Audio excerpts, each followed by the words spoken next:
नहीं कौन कौन डाटा कौन किताब पढ़ रहे हैं, क्योंकि बचपन में पढ़े नहीं। क्रिकेट खेलते वक्त तो पानी ढोते रह गए बेचारे, खेलने का भी मौका नहीं मिला। अरे खिलाता भी तो एक बात था, पूरे जीवन काल में मात्र 37 रन जो बनाता हो वो अपने जीवन में क्या करेगा। पहले इतना दिन क्रिकेट खेला हो और 37 रन बनाता हो, इससे बड़ा दुर्भाग्य अपने जीवन के लिए कुछ नहीं हो सकता। अध्यक्ष महोदय, वित्तीय वर्ष 2025-26 के वार्षिक बजट के 3 तारीख को रखा गया और उस पर 2 दिनों से लगभग 19 माननीय सदस्यों ने अपनी बातों को रखा है। आज बिहार में लगातार नीतीश कुमार जी के नेतृत्व में सबका साथ, सबके विकास के साथ साथ न्याय के साथ विकास, इस प्रदेश में आप सोचिए कि जहां 23,000 करोड़ का बजट था उसको आज बढ़ाकर 3,17,000 करोड़ का बजट आदरणीय नीतीश कुमार जी के नेतृत्व में हुआ। और आप देखेंगे कई मानकों में जिस तरह नीतीश कुमार जी के नेतृत्व में काम हुआ वो अपने आप में अनोखा है। लेकिन मैं जरूर ये कहना चाहता हूं प्रथम कि 2025-26 में जो कई चीजों का स्वरूप बनाने का काम आदरणीय नीतीश कुमार जी के नेतृत्व में हुआ है। आपने देखा कि जिस तरह किसानों की चिंता, क्योंकि हमारे प्रदेश में लगभग 57% लोग आज भी खेती पर निर्भर है, उनको किस तरह बाजार उपलब्ध हो, चाहे वो धान अधिप्राप्ति हो, गेहूं अधिप्राप्ति का काम हो, और अब तो इससे भी बढ़कर जो अरहर का, मूंग का, उड़द का, इसको भी हम लोग नेफेड और एनसीसीएफ के माध्यम से इसको भी क्रय करने का काम इसी वित्तीय वर्ष से शुरू करने जा रहे हैं। ये अपने आप में अनोखा है कि हमारे लोग जो किसान हैं उनको उचित मूल्य मिल सके, उसकी व्यवस्था की जा रही है। अभी लगभग 1289 करोड़ से नाबार्ड के माध्यम से इस पूरे प्रदेश में कृषि उत्पादन बाजार समिति का जीर्णोद्धार का भी काम चल रहा है, जो इस बजट में उसको और बढ़ाकर जो हमारे 3800 जिले के कृषि उत्पादन बाजार समिति है उसको पूरी तरह जीर्णोद्धार करने का काम किया जाएगा। और इसके साथ साथ जो सभी प्रखंड है, प्रखंड के स्तर पर 2 बड़े फैसले लिए गए हैं। जिस तरह सुधा के दूध को कल तो आदरणीय मुख्यमंत्री जी शुरुआत करने वाले हैं। अभी तक तो हम लोग बिहार में बेचते थे, देश में बेचते थे, कल दूध बेचने का काम अंतरराष्ट्रीय स्तर पर कल माननीय मुख्यमंत्री जी शुरुआत करने वाले हैं। तो अपने आप में अनोखा है कि हम दुनिया के मार्केट में जा रहे हैं। हम प्रदेश के मार्केट में गए, असम से लेकर बंगाल तक हम दूध भेजने का काम शुरुआत किए। मछली उत्पादन का काम लगभग दुगना हमारा मछली उत्पादन हो चुका है, अंडा लगभग 1.5 गुना से अधिक उत्पादन हो चुके। तो इस सारे चीजों को प्रदेश के स्तर पर अपने प्रखंड में कैसे रखें, इसके लिए भी चिंता हम लोगों ने किया। अभी सभी अनुमंडल और सभी प्रखंडों में कोल्ड स्टोरेज निर्माण के लिए चरणबद्ध तरीके से इसकी पूरी व्यवस्था की गई और स्वाभाविक है इसके लिए एक पूरी समिति चाहिए। तो अभी लगभग 300 प्रखंडों में प्राथमिक सब्जी उत्पादन सहकारी समिति का गठन हो चुका है। इसको 500-3400 ब्लॉक में इसका निर्माण का काम शुरू किया और उसके हो जाने के बाद हम लोग इसी वित्तीय वर्ष में जिस तरह सुधा का दूध उपलब्ध कराने की चिंता कर रहे हैं, उसी तरह गांव में जो सब्जी उत्पादन का काम होता है, तरकारी सुधा आउटलेट भी सभी प्रखंडों में खोलने का काम किया जाएगा। इसलिए साथ मैं स्पष्ट तौर पर बताना चाहता हूं, कई लोग ये चिंता करते हैं कि बिहार में बाजार कैसे मिलेगा, और बाजार इसी के लिए हम लोगों ने महिलाओं के लिए, आदरणीय मुख्यमंत्री जी तो लंबे समय से स्वयं सहायता समूह के लिए, जीविका दीदी के लिए काम कर रहे हैं, और जहां 1000 की संख्या में महिला स्वयं सहायता समूह में थी, आज 10 लाख स्वयं सहायता समूह बिहार में है और 1,31,00,000 महिला उससे जुड़ी हुई है। ये अपने आप में अनोखा है कि जिस प्रदेश के 18 वर्ष से अधिक की जो महिला है उन सब में से 1/3 से अधिक महिला स्वयं सहायता समूह से जुड़कर अपने जीवन का आत्मनिर्भर बनाने का काम करें। उसकी भी चिंता हम लोगों ने अपने बजट में किया है। महिलाओं के लिए हाट का स्थापना करना, बड़े शहरों में वेंडिंग जोन पूरी तरह स्थापित करने का काम किया जाएगा। इसके साथ साथ हम उनको फिट भी रख सके। अपने जीवन को स्वाभाविक अपने परिवार के लिए जीती हैं, अपने पति और बच्चों को जब देख पूरा व्यवस्था करके वो फ्री होती, उसके लिए भी हम लोगों ने तय किया है कि अभी हम लोग प्रयोग के तौर पर फिट कैसे रहे, जिम ऑन व्हील उनको उपलब्ध कराने का काम करेंगे, जिससे कि वो फिट रहने का काम कर सके। इसके साथ साथ उद्योग, क्योंकि स्वाभाविक है उद्योग जब तक नहीं बढ़ेगा हम आर्थिक रूप से समृद्ध नहीं हो पाएंगे। हमारे यहाँ कोई माहौल नहीं था। कई साथी कहते हैं लालू जी का राज, लालू जी का राज। मैं उसको भी विस्तार से बताऊंगा कि उनके राज में क्या स्थिति थी और अभी क्या स्थिति है। आज पूरी स्थिति को आप समझिए कि आज बिहार जैसे प्रदेश में 1,81,000 करोड़ का इन्वेस्टमेंट आया और आपको बताते हुए खुशी हो रही कि आदरणीय मुख्यमंत्री जी का निर्देश था कि सिंगल विंडो सिस्टम से इसको तुरंत जमीन उपलब्ध कराने का काम कीजिए। तो लगभग 72,000 करोड़ की राशि के लिए हम लोगों ने जमीन भी उपलब्ध कराने का काम किया है। और इसके साथ साथ लगभग 3,000 एकड़ जमीन लैंडलॉक स्टेट माने जाते हैं बिहार। इसके बावजूद कई जगह माननीय मुख्यमंत्री जी के सहमति से जमीनों को क्रय करने का काम सरकार ने किया। कई जगह गैर मजरूआ आम जमीन को भी लिया गया और लगभग हम लोगों का टारगेट है कि इस वित्तीय वर्ष में अभी 3,000 एकड़ जमीन हम लोगों ने उपलब्ध कराया है। आगे के दिनों में इसको 10,000 एकड़ उपलब्ध कराकर बिहार में पूरी तरह उद्योग का माहौल बनाने का काम किया जाए। इसके साथ साथ बिहार औद्योगिक निवेश प्रोत्साहन नीति 2025 लाने का सहमति हम लोगों के माननीय मुख्यमंत्री जी ने दिया है। साथ साथ किसानों की आय वृद्धि हो, इसके लिए भी बायोफिल्स के लिए बिहार खाद्य प्रसंस्करण नीति 2025 लाने का निर्णय लिया। और मैं इस मंच के माध्यम से, इस सभा के माध्यम से प्रधानमंत्री नरेंद्र मोदी जी को भी धन्यवाद देना चाहता हूं। अभी भागलपुर आए थे, 2 बड़ी घोषणा उनका बजट में भी हुआ था। एक मखाना बोर्ड का निर्माण, जो आदरणीय कृषि मंत्री जी स्वयं आए और दरभंगा जाकर अपने से किसानों के बीच में कैसे खेती होता है उसको देखने का काम किया और उसके लिए भी 100 करोड़ रुपया अलॉट करने का काम केंद्र की सरकार ने किया। फूड प्रोसेसिंग इंस्टीट्यूट के तौर पर कैसे हमारे यहाँ केला है, हमारे यहाँ जो मकई है, हमारे यहाँ जो फल है, ड्रैगन फ्रूट हमारे यहाँ होते हैं, इसको कैसे प्रोत्साहित किया जा सकता है, मक्का का, लीची का, इन सब चीजों को कैसे और आगे बढ़ाने का काम किया जाए। तो ये पूरे चीजों का अध्ययन किया जाए। अभी प्रधानमंत्री जी ने 3 और बड़ी घोषणा की कि सेंटर ऑफ एक्सीलेंस के तौर पर भागलपुर में जर्दालू आम के लिए, मुंगेर में और बक्सर में टमाटर और प्याज के ऊपर सेंटर ऑफ एक्सीलेंस बनाने का निर्णय लिया है, जिससे कि स्वाभाविक है कि हमारे जो किसान हैं वो कैसे आत्मनिर्भर हो सके, उसका पूरा अध्ययन करने का काम किया जाए।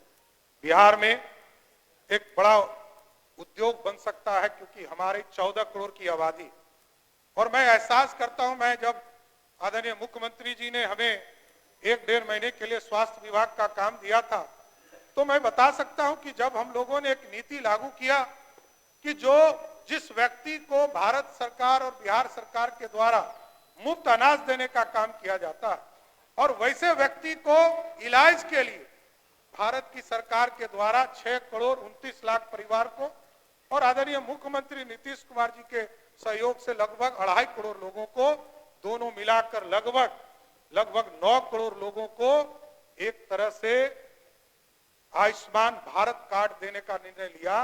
तो मैं जानकर आश्चर्य करता हूं कि जब मैंने ये फैसला 2 मार्च 2024 को आदरणीय मुख्यमंत्री जी के सहमति से लिया, तो 15 दिनों में, मैं 17 तारीख को दूसरे मंगल जी माननीय मंत्री हो गए और इस 15 दिनों में 2 करोड़ लोगों का रजिस्ट्रेशन इसी बिहार में आयुष्मान भारत कार्ड में गरीबों का होने का काम किया।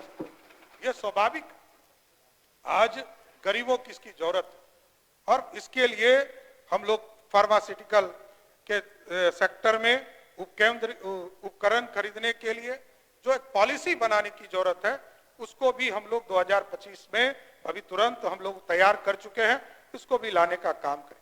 प्लास्टिक के सेक्टर में लोहिया स्वच्छता अभियान के माध्यम से माननीय मुख्यमंत्री जी के द्वारा लोहिया स्वच्छता अभियान का अभियान चलाया गया। पंचायती राज और ग्रामीण विकास मिलकर इस पूरे काम को आगे बढ़ाने का काम कर और इसको भी पूरी तरह व्यवस्थित करना, कैसे हम वेस्ट टू वेल्थ आगे बढ़े, कचरा का प्रबंधन कैसे करें, शहरों के अंदर कचरा कैसे प्रबंधन करें और ग्रामीण इलाके में भी कचरा का कैसे प्रबंधन करें और उसके बाद उससे प्लास्टिक को निकालकर उसको एक नए उद्योग के रूप में खड़ा करें, इसकी चिंता भी माननीय मुख्यमंत्री जी ने किया।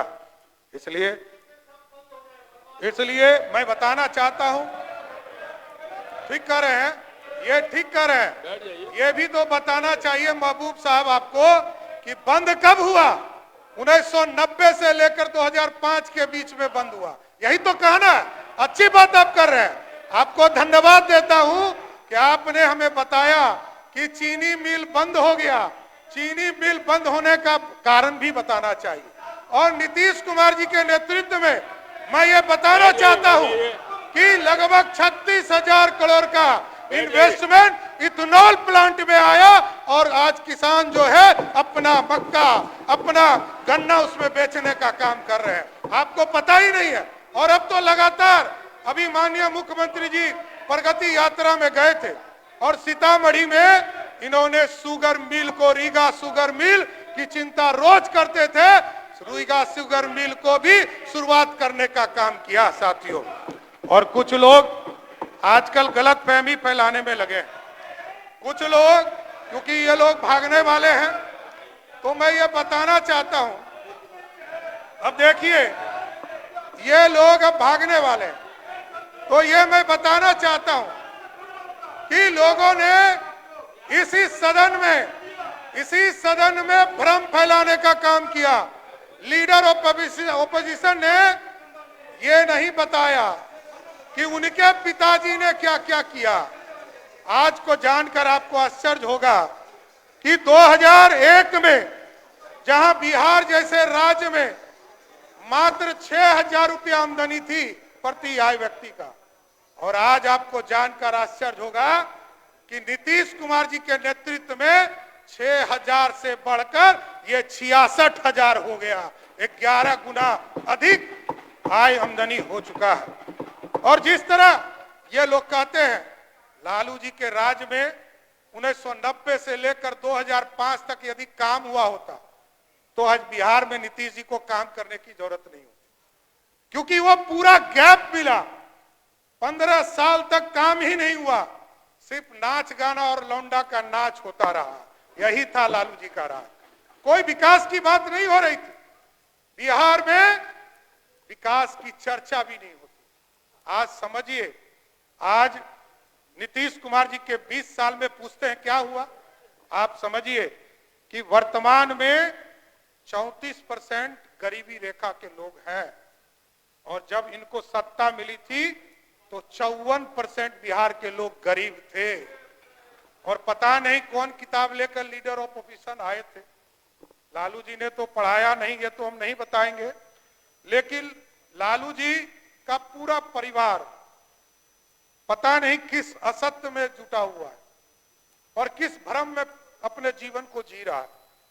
अब सोचिए, ये लोग कहते हैं कि हम दुनिया के गरीब प्रदेश हैं, और जब 2000 में सरदार अटल बिहारी वाजपेयी जी प्रधानमंत्री हुआ करते थे तो कल उन्होंने कहा कि 4,000 करोड़ रुपया हमको मिला बिहार को, और लगभग 9,000 करोड़ रुपया आंध्र प्रदेश को मिला, और 6,000 करोड़ रुपया गुजरात को मिला।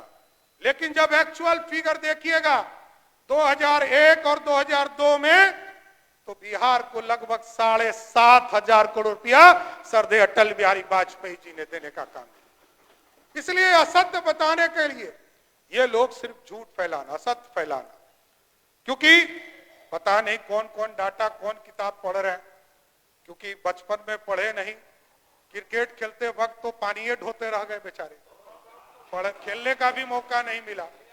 अरे खिलाता भी तो एक बात था, पूरे जीवन काल में मात्र 37 रन जो बनाता हो वो अपने जीवन में क्या करेगा? पहले इतना दिन क्रिकेट खेला हो और 37 रन बनाता हो, इससे बड़ा दुर्भाग्य अपने जीवन के लिए कुछ नहीं हो सकता। और आप सोचिए कि ये कहते हैं कि साक्षरता दर 1994 में 3% था। अरे 3% तो अभी जो है केरल में, उस समय कहां से बिहार में आ गया? ये सिर्फ भ्रम फैलाने वाले लोग। आज बिहार की स्थिति मैं जरूर बताना चाहता हूं। जो प्राथमिक विद्यालय के ड्रॉप आउट रेट है 9.6 है, अपर प्राथमिक विद्यालय में 26% है। और जब लालू जी का राज था तो आपको जानकर आश्चर्य होगा, ये 60% से अधिक था।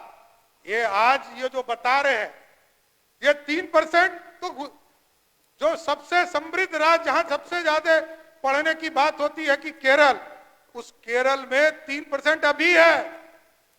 तो इसलिए सिर्फ भ्रम फैलाने, ये लोग कभी विकास की बात नहीं कर सकते। ये लोग हारने वाले। और देखिए पूरा इतिहास है, 1990 में भारतीय जनता पार्टी का नीतीश कुमार जी का समर्थन नहीं होता तो लालू यादव जी मुख्यमंत्री होते क्या? एकदम भाजपा और जनता दल का सपोर्ट था, इसलिए लालू जी मुख्यमंत्री हुए। लेकिन वो मुख्यमंत्री बनने के बाद बदल गए। वो आज भी कहते हैं कि हमको डराने का काम भाजपा कर रही है। याद कीजिए, यहां कई वरिष्ठ साथी बैठे हैं। 1996 में किसकी सरकार थी? 1996 में जब चार्जशीट हुआ तब देश में देवगौड़ा जी की सरकार थी, जो जनता दल की सरकार थी। ना नीतीश कुमार जी उनके भागीदार थे, ना भारतीय जनता पार्टी भागीदार।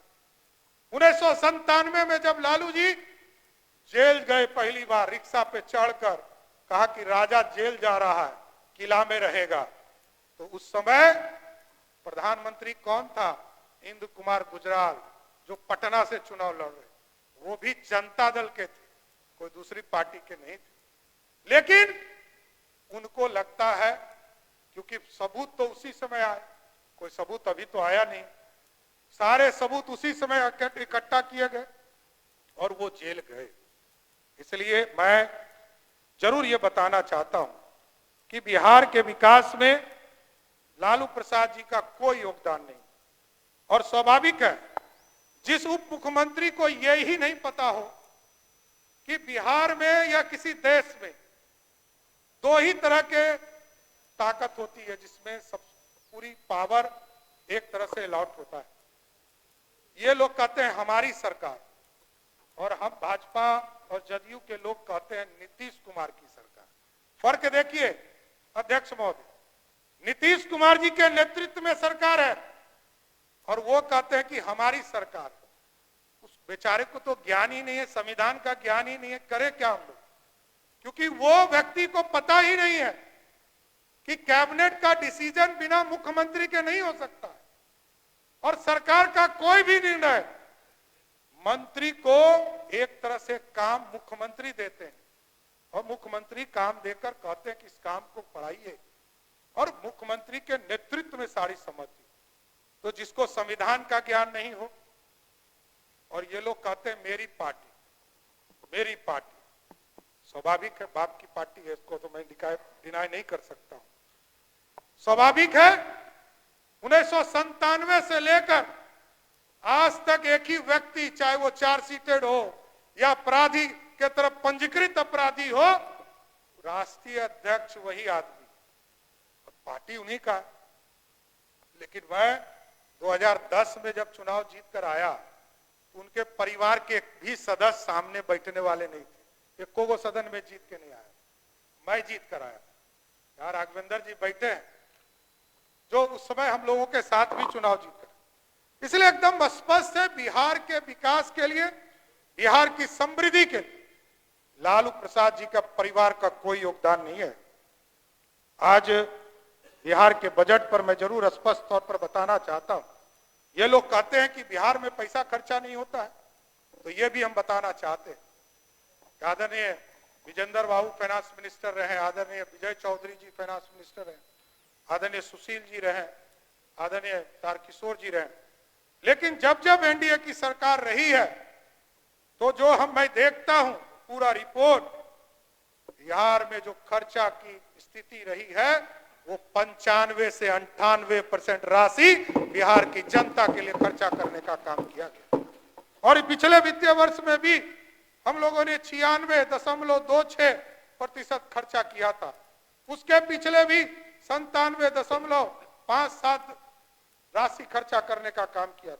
और अभी हमारी, जबकि हम 1 महीने CFMS के जो नया वर्जन है उसको लाने में हमको थोड़ा कठिनाई हुई, लेकिन उसको भी हमने ठीक किया। और आज के स्थिति में आपको जानकर आश्चर्य होगा अध्यक्ष महोदय कि लगभग 84% राशि हमने खर्चा कर लिया है। और हम विधानसभा के सभी सदस्यों को श्योर करते हैं कि 31 मार्च तक पूरी राशि को खर्चा करके बिहार के विकास को आगे बढ़ाने का काम किया जाए। लेकिन आज डबल इंजन की सरकार है और डबल इंजन की सरकार लगातार बिहार के विकास के लिए प्रतिबद्ध है। और कल तक आप सोचते भी नहीं थे, नॉर्थ बिहार में 90 के मुख्यमंत्री कहा करते थे कि उत्तर बिहार में तो जो गरीब है उसको मछली खाने के लिए बाढ़ आ जाता है तो उसके घर में मछली आ जाती है। लेकिन आदरणीय नीतीश कुमार जी के नेतृत्व में 2005 से लेकर 2025 तक इस तरह विकास के आयाम को बढ़ाने का काम किया। याद कीजिए 2007-8 में जब बाढ़ आया 21 जिले में 14 जिले में बाढ़ का पानी घुस गया। और आज 2024 में जब 1,92,000 क्यूसेक पानी नेपाल से छोड़े गए तब स्थिति थी। और आज 6.5 लाख क्यूसेक पानी कोसी के माध्यम से आया, तब भी 50 पंचायत से अधिक पानी नहीं मिला। सभी पंचायतों में बाढ़ तक नहीं आ पाई। इसलिए अब तो हम फ्लड फाइटिंग के जगह पर, यहाँ विजय बाबू बैठे हैं, ये इरिगेशन का काम देख रहे हैं। भारत सरकार भी लगभग 11,500 करोड़ रुपया हमको इरिगेशन के सेक्टर में देने का काम किया। और पूरे नॉर्थ बिहार में कैसे इरिगेशन को और सिस्टमैटिक किया जा सकता, और इंटरलिंकिंग नदियों को जोड़ने का काम, कोसी मेची लिंकिंग को जोड़ने का काम, कोसी को ठीक करने का काम, कई जगह हाई लेवल डैम बनाने का काम। और मैं ये गर्व से कह सकता हूं कि नीतीश कुमार जी के नेतृत्व में कल तक फ्लड फाइटिंग का काम किया जाता था, अब सिंचाई का काम नीतीश कुमार जी के नेतृत्व में होगा। और सिर्फ उत्तर बिहार नहीं, नॉर्थ दक्षिण बिहार में आप देखिए कई आपको डैम्स मिलेंगे, चाहे वो राजगीर हो, नवादा हो, गया हो, इंद्रपुरी बजाज को जोड़ा जा रहा है औरंगाबाद से, सुल्तानगंज से लेकर हलमना डैम ले जाया जाने, पानी ले जाने का काम किया, और खड़गपुर झील ले जाने का काम किया, चानन की सफाई करने का काम किया जाए, तो पूरी तरह ओडनी डैम को पूरी तरह जीर्णोद्धार करने का काम किया। तो पूरी तरह कैसे विकसित हो, हम कैसे सिंचाई में पूरी तरह आत्मनिर्भर हो सके, किसानों को कैसे अधिक से अधिक सिंचाई के लिए व्यवस्था देने का काम कर सके, इस पर भी काम किया जा रहा है।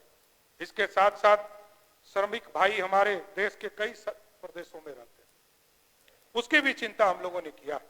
हैदराबाद, बेंगलोर, मुंबई, दिल्ली, एनसीआर, कोलकाता, गुवाहाटी, सूरत, लुधियाना, कोयम्बटूर, चेन्नई में हम लोगों ने माइग्रेशन काउंसिल एवं रजिस्ट्रेशन सेंटर खोलने का निर्णय लिया। यह स्वाभाविक तौर पर लाखों की संख्या में ये जो अपराध किया है राष्ट्रीय जनता दल ने 15 वर्षों तक, उस 15 वर्षों के चलते जो गैप हुआ, लोग पलायन किए, जो पवन जायसवाल जी बोल रहे, वो आज पलायन करके दूसरे राज्य में गए, वहां काम कर कर आते। हम आत्मनिर्भर खड़ा हो रहे और हम लोग चाहते भी। आदरणीय मुख्यमंत्री नीतीश कुमार जी ने स्पष्ट तौर पर 2 दिन पहले इसी सदन में कहा कि अब हम लोग 10 लाख सरकारी नौकरी, 10 लाख रोजगार नहीं देंगे, हम 12 लाख सरकारी नौकरी और 38 लाख रोजगार देने का काम किया।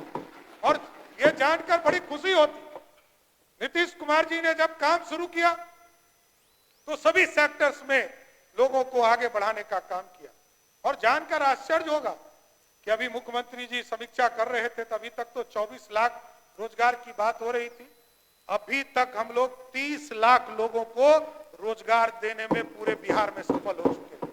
9.5 लाख से अधिक लोगों को पूरे प्रदेश में सरकारी नौकरी देने का काम किया।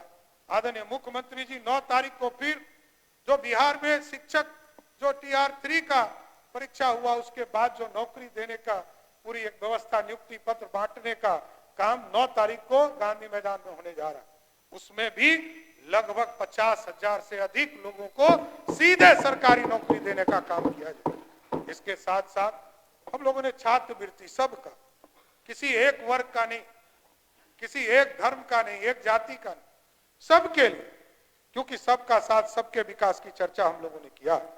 अल्पसंख्यक सहित छात्रवृत्ति सबकी दुगनी करने का निर्णय, चाहे वो SC ST वर्ग हो, ST वर्ग हो, अति पिछड़ा हो या समान छात्र हो, सबको छात्रवृत्ति देने का काम नीतीश कुमार की सरकार करने जा रही है। एक जरूर मैं बताना चाहता हूं, इन लोगों ने कहा कि छात्रवृत्ति लालू जी ने बढ़ाने का काम किया था। वो भी मैं थोड़ा एक जानकारी दे दूं, क्योंकि ये लोग सिर्फ असत्य फैलाना चाहते हैं। छात्रवृत्ति ये कहते थे कि 98-99 में तत्कालीन मुख्यमंत्री ने इसको 100 रुपया कर दिया था।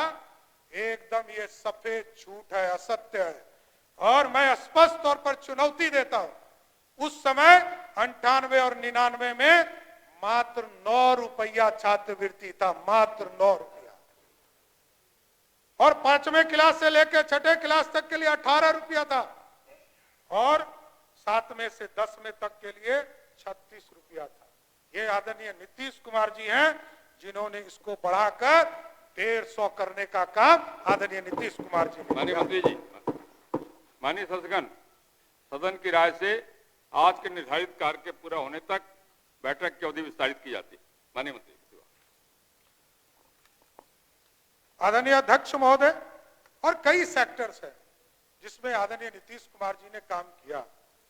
ये लोग कहते रहे कि हम मेडिकल कॉलेज हमने बनाया, हमारे समय में बना, 2005 के पहले क्या था।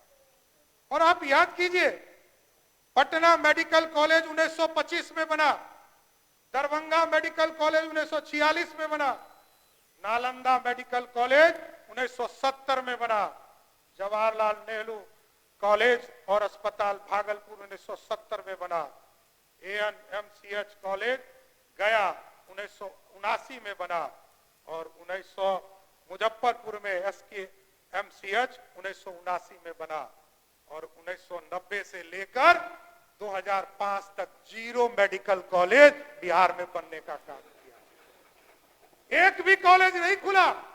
और आपको बताता हूं, नीतीश कुमार जी का नेतृत्व आया, 2008 में बेतिया में मेडिकल कॉलेज खुला, पावापुरी में, नालंदा में 2010 में मेडिकल कॉलेज खुला, पटना में IGMS में मेडिकल कॉलेज की स्थापना 2011 में करने का काम किया।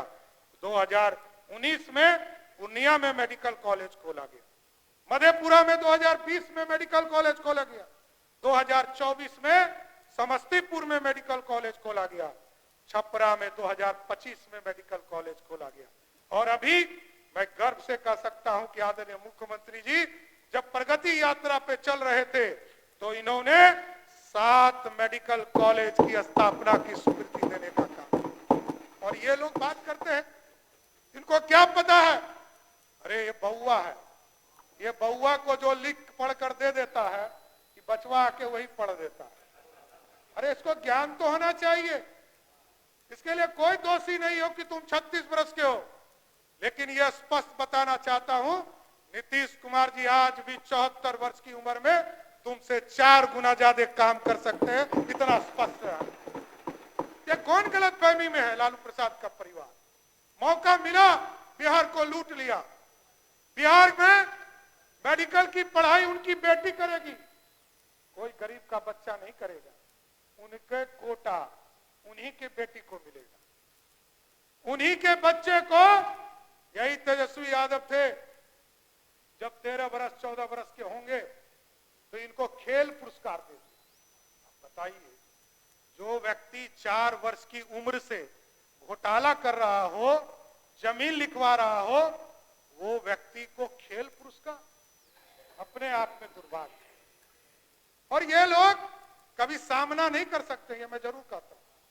मैं जानता हूं, इनको भी चिंता, उनके पिताजी को भी चिंता, उनकी माताजी को भी चिंता। और जो लालू जी कहते थे रानी के पेट से राजा नहीं पैदा होगा, ये मैं जरूर आश्वस्त करता हूं, बिहार की जनता कभी भी रानी के पेट से राजा पैदा नहीं होने देगा। और लालू जी ने तो कहा कि रानी के पेट से राजा पैदा नहीं होगा, लेकिन पहले रानी लाया, फिर राजकुमार लाया, फिर राजकुमारी लाया।